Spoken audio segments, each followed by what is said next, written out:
today is I'm going to ask you a couple things. One is if I ask you a question, please yell back out the answer. This is not so that we're into positive thinking, because I don't believe in positive thinking. A lot of people think I'm Mr. Motivator. It's the furthest thing from the truth. I'm not one of those people that's going to tell you you should go to your garden and start chanting, there's no weeds, there's no weeds, there's no weeds, there's no weeds. Bullshit. Here's the weed right here. I believe in intelligence, and I believe in leadership. And I believe every person in this room, you can be a follower or a leader. A leader doesn't mean other people follow you. It just means you live life on your terms. That you don't settle for less than you can be or do or share or create. To do that, you have to do a couple of things. First, you got to see things as they are.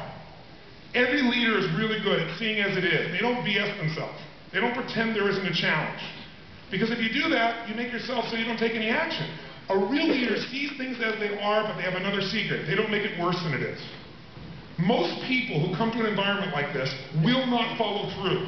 Most of you will follow through initially, but to follow through to get your dream, to get the result you're after, is obviously going to take a little more than just what you're going to do today.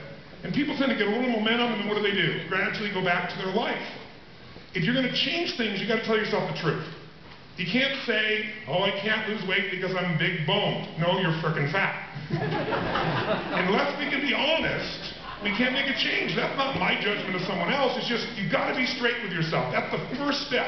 Total clarity, put your ego aside, get clear. Second thing a leader does really well is they see it is not worse than it is. Because if you see it worse than it is, then what happens? You don't have a reason to try.